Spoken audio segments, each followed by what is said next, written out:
할렐루야. 네, 이 새벽에 나오신 여러분 위에 우리 주님의 축복과 은혜가 함께하기를 간절히 바랍니다. 시편 89편은 에스라인 에단의 맞쓰기라는 이름이 붙여 있는데, 이건 에단이라는 사람이 짓고 그의 후손이 보관했던 그런 시로 알려지고요. 맞쓰기는 교훈이라는 그런 의미를 가지고 있습니다. 어떤 역사의 교훈을 담고 있는 시라는 것을 우리가 쉽게 생각할 수 있습니다. 오늘 시편 89편은 평안할 때 지은 시가 아닙니다. 나라가 위기에 처했을 때, 오늘 이 시인은 하나님이 우리의 왕 다윗에게 하신 약속을, 그 언약을 회상하면서, 하나님은 언약에 신실하신 분이고 하나님은 그 약속을 반드시 지키시는 분이라는 강한 확신 가운데 이 시를 노래하고 있습니다. 이제 이 시의 배경을 보면은 사울이 이스라엘의 초대 왕이고 2대가 다윗입니다. 그리고 3대가 솔로몬이에요. 근데 솔로몬 시대 후기에 나라가 큰 어려움을 당하죠. 솔로몬이 처음에 그 순수함과 그 아름다운 믿음을 그가 잃어버리죠. 그리고 많은 궁녀들과 어울리고 술과 이런 타락의 삶을 마지막 솔로몬이 살아갑니다. 그리고 이제 솔로몬 이후에 아들이 네 번째 왕이 르호보암인데, 르호보암이 지혜롭지를 못했어요. 그래서 그때 남북이 분열됩니다. 남왕국 유다는 르호보암이 다스리고 솔로몬의 아들이, 그리고 북왕국은 이스라엘은 여로보암이라는 반역자가 그걸 다스리게 되죠. 그래서 남북이 갈라지니까 힘이 약해집니다. 이제 그런 상황 가운데서 애굽, 그 시대에 가장 강한 애굽왕 시삭이 많은 군사를 이끌고 남유다를 침공해 왔어요. 이제 거기에 대항할 능력이 없죠. 그게 다윗 시대라면 모르겠어요. 하나님을 의지하고, 적어도 솔로몬 시대 초기라면은 애굽이 침공도 못했겠죠. 그러나 남은 유다가 약해지니까 그 틈을 타서 애굽이 침공해 오고, 결국은 많은 성들이 파괴되어지고 큰 백성들이 고통을 당합니다. 그리고 전쟁의 마지막은 늘 그런 거 아닙니까? 우리가 예전에 우리 신라 시대나 고구려 시대, 또 백제 시대, 또 우리 조선 시대도 보면 꼭 중국이 쳐들어와서 다 쑥대밭 만들어 놓고, 그리고 마지막에 우리가 항복 조약 받고, 그리고 앞으로 이제 예물을 잘 바치겠다고 이렇게 해서 끝나는. 그러니까 애굽이 많은 이런 은근과 이런 것들을 이제 가지고 가고, 또 앞으로 조공을 약속받고 그 땅을 놓아주죠. 그러니까 그 피해라는 건 이루 말할 수 없는 거예요. 이제 그런 상황 가운데서 오늘 시인은 하나님이 우리 왕 다윗에게 약속하신 것이지 않습니까? 그 언약에 신실하신 하나님, 그 사랑이 많으신 하나님이 어찌 이럴 수가 있습니까? 그래, 우리를 그냥 이게 버려두시겠습니까? 우리를 그냥 이렇게 버리시겠습니까? 애굽의 말발굽 아래 하면서 어찌 보면 항의하는 것 같은 시의 내용이 후반에 나옵니다만은, 이제 그것은 하나님의 약속대로 우리를 돌봐주십시오. 하나님이 우리를 영원히 버리지 아니할 것을 나는 믿습니다 하는 그 확신이 이 시의 중요한 내용으로 되어 있습니다. 그러니까 우리는 이렇게 부모와 자식 간에도 부모가 어떤 약속을 해, 아이들한테. 너 학원 한 달 동안 잘 가면 엄마가 너 나가서 맛있는 거 사줄게. 이제 그러면 예를 들면 엄마가 그걸 잊어버리고 있으면 아이가 와서, 엄마 그때 약속했잖아요. 내 학원 한 번도 안 빠지고 열심히 다녔는데 맛있는 걸 사주셔야죠. 이제 이렇게 주장할 근거가 생기는 거죠. 어찌 보면 우리 인간은 연약하지만은 우리가 하나님의 우리에게 주신 그 약속을 늘 기억하고, 그 언약의 믿음 위에서 우리가 하나님께 기도하고, 또 하나님의 신실한 약속을 믿고 우리가 인내할 수 있는 거죠. 그래서 오늘 이 시에 우리가 읽은 전반부는 주로 그 언약을 주신 하나님이 어떤 분이신가를 우리 설명할 수 있죠. 이 다윗 언약의 배경도 제가 여러 번 설명을 했습니다. 다윗이 왕이 된 이후에 어떻습니까? 나는 이렇게 좋은 왕국에 있는데 하나님의 언약궤를 성소에 놓기, 이 텐트 안에 모셔놓기 너무 마음이 아파서 내가 하나님의 성전을 건축하겠습니다 하고 나단을 통해서 하나님께 아뢰더니, 하나님이 너는 안 된다. 너는 전쟁에서 너무나 많은 피를 흘려서 너는 평화의 왕이 아니야. 그 너의 아들을 통해서 이 일을 하겠다. 그러나 너가 그런 아름다운 마음을 가지고 있으니까 내가 너무 기쁘다. 내가 너에게 축복해 주겠다 하면서 다윗에게 약속을 주신 게 이게 다윗 언약이에요. 하나님의 일방적인 언약이야. 그러니까 쌍방의 언약이 있고 일방적인 언약이 있다는 거 아세요? 결혼할 때도 어찌 보면 우리는 늘 쌍방 언약이야. 당신이 내게 충실하면 나도 당신을 돌보고 당신을 사랑하겠다. 당신이 내게 배신하고 내 말을 나를 하찮게 여기면 나도 당신을 하찮게 여기겠다. 이건 다 쌍방이야. 서로가 잘해야지 잘 되는 거야. 한쪽이 잘못하면 그 언약은 파기되는 거야.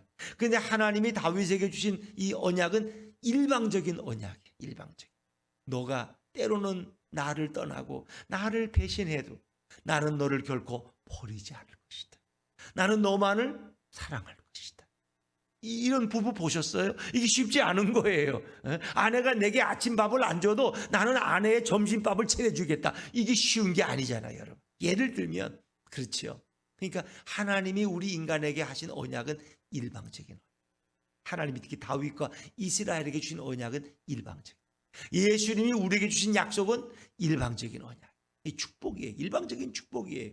그래서 이제 우리가 그걸 다 설명할 수는 없지만 오늘 이제 오늘과 내일 이 본문을 살펴보면서 하나님의 언약이 어떤 것인가를 우리가 생각해 볼 수 있겠죠. 자, 먼저는 이 언약을 주신 하나님을 찬양하고 있습니다. 자, 1절과 2절 말씀, 1절과 2절을 같이 읽죠. 시작. 내가 여호와의 인자하심을 영원히 노래하며 주의 성실하심을 내 입으로 대대에 알게 하리이다.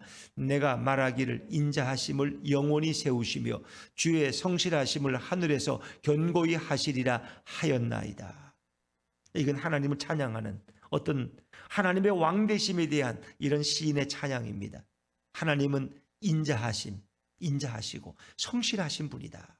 정말 그 약속에 성실하시고 하나님은 사랑이 풍성하신 분입니다. 나는 그분의 인자하심과 그 사랑과 진실함을 영원히 노래하며 내 입으로 많은 사람에게, 내 후손들에게 대대에 알게 할 것이다.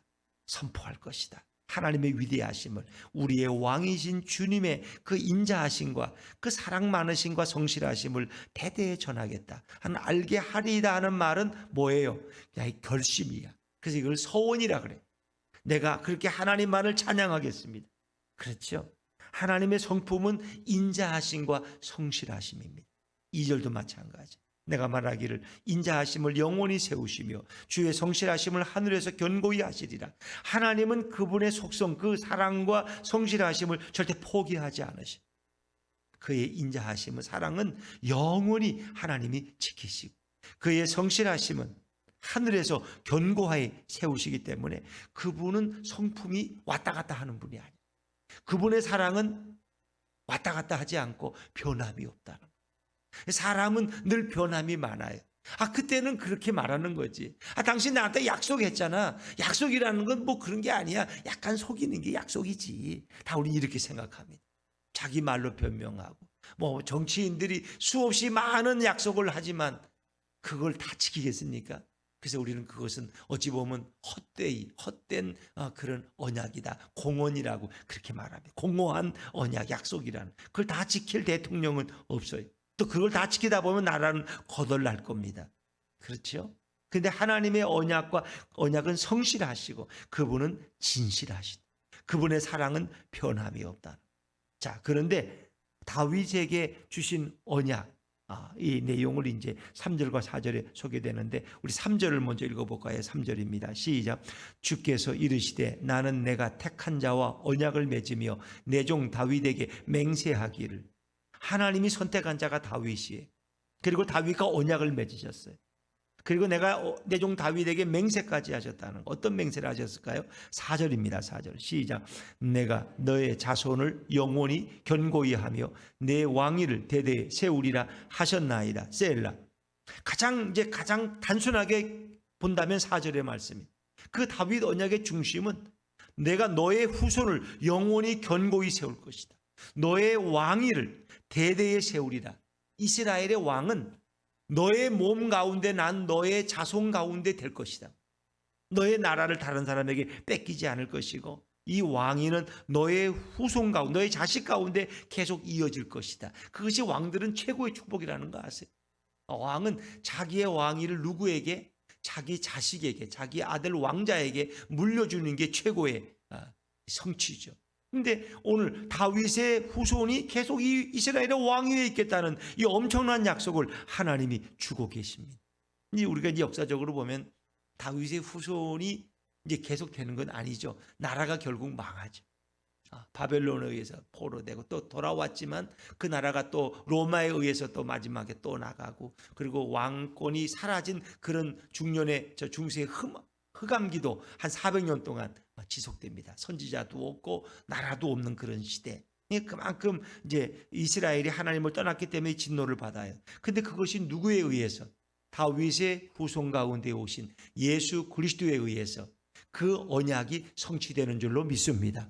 그래서 예수 그리스도가 진정 우리의 왕으로서, 그분이 하나님 나라를 통치하고 다스리는 왕으로서 우리를 찾아오시고, 그래서 다윗에게 주신 언약은 결국은 예수 그리스도를 통해서 그대로 성취되어지고 이루어지고, 그리고 예수님이 다스릴 그 나라는 영원한 나라라는, 영원히 견고히 세워진 나라라는 거예요.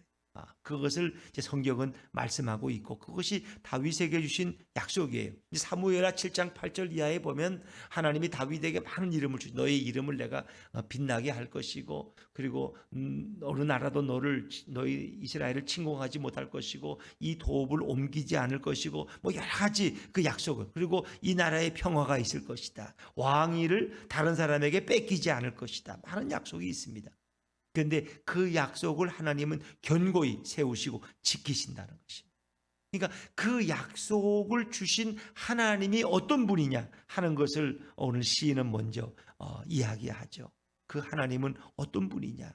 자, 우리 좀 더 나아가서 6절, 7절, 8절인데 먼저 6절과 7절을 한번 읽어봅니다. 6절과 7절입니다. 시작. 무릇 구름 위에서 능히 여호와와 비교할 자 누구며 신들 중에서 여호와와 같은 자 누구리이까. 하나님은 거룩한 자의 모임 가운데에서 매우 무서워할 이시오며 둘러있는 모든 자유에 더욱 두려워할 이시니이다. 그러니까 우리의 찬양을 받기에 합당하신 그 하나님은 어떤 분이시냐? 6절에 보니까 다른 어떤 세상의 신과도 비교할 수 없는 가장 높고 위대하신 분이에요. 비교가 불가능해. 다른 신과 비교할 수 없는 그런 가장 높고 위대하신 분이 바로 우리 여호와 하나님. 궁극적으로 그분이 우리의 왕이시고, 그분이 다윗을 세워서 하나님의 대리자로 세웠는데 그 다윗의 나라는 영원할 것이라고 약속을 주신 그 하나님은 가장 높고 위대하신 분이라는. 또 실제로 보니까 그분은 가장 무서워할 이시라, 두려워할 이시, 가장 두려워할, 우리가 함부로 대할 수 없는 그런 어미하신 하나님이라는. 더구나 그분은 가장 힘이 강하고 능력 있는 분이라는 거예요.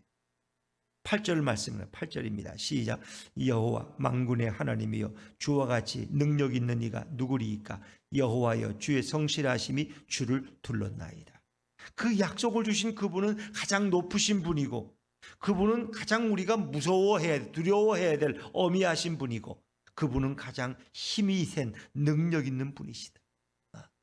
그분의 힘과 어떤 신도 비교할 자가 없다는 거예요.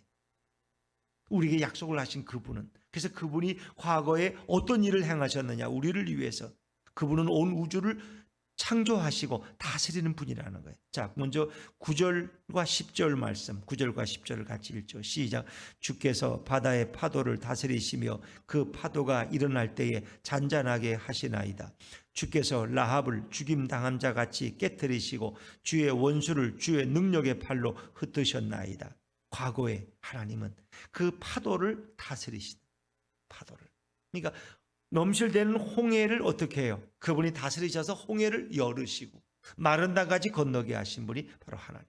그리고 우리 신약에 오면 예수님이 그 파도를 명령하셔서 꾸짖어서 잔잔케 하신 이런 사건이 소개되는 거죠.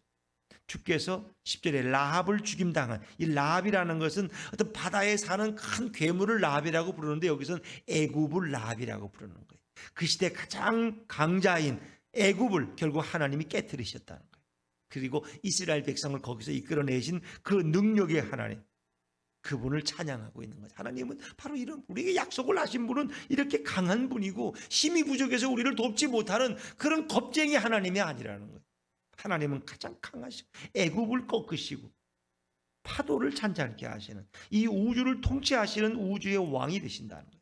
그래서 그분이 모든 것을 창조하셨어요. 11절 12절입니다. 11절 12절 시작. 하늘이 주의 것이요 땅도 주의 것이라. 세계와 그 중에 충만한 것을 주께서 건설하셨나이다. 남북을 주께서 창조하셨으니 다볼과 헤르몬이 주의 이름으로 말미암아 즐거워하나이다.